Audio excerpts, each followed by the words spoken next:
खिचौँ एकदम प्लिज। यो हाम्रो रेस्टुरेन्टको नाम के कसो कसो बुझिनँ। 1984 रेस्टुरेन्ट कहाँनिर छ यो? यो हाम्रो खुमलटारमा छ। खुमलटार कहाँनिर? खुमलटार ललितपुर वार्ड नम्बर 15 मा छ है। वडा नम्बर 15। हजुर। अनि सातोबाटो चोकबाट आउँदाखेरि सातोबाटो चोकबाट आउँदाखेरि ठ्याक्कै चापागाउँदोबाट चोकबाट ठ्याक्कै 500 मिटर अगाडि छ हाम्रो चाहिँ यो। भर्खर नयाँ खुलेको हामी यङस्टरहरूले म जस्तो म र मेरो साथीहरू मिलेर खोलेको छौँ यो चाहिँ। प्लिज आउनुहोस्, भिजिट गर्नुहोस्। ओपन गार्डन स्पेस यस्तो हाम्रो यहाँ चाहिँ छैन क्या।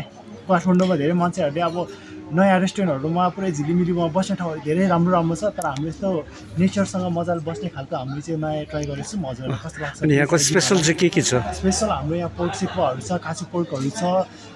एक्चुअली हाम्रो मेन्यू चाहिँ यो एरियामा चाहिँ अलिकति नयाँ छ हाम्रो चाहिँ। के छ? हजुर के छ स्पेसल? हाम्रो सेक्वा छ, खाना सेटहरू छ। प्रि अर्डर गर्नुपर्छ खाना सेटहरूको लागि चाहिँ। ए हाम्रो ओपनिङ भएको कति भयो? हजुर यो चाहिँ हाम्रो 1 महिना 1 हप्ता भयो। अनि यो जुन रेस्टुरेन्ट खोल्नुको मेन उद्देश्य सबै युथहरू त विदेश हुनु जान्छन्, अनि तपाईँहरू चाहिँ यहाँ नेपालमै? हजुर हो नि दाइ।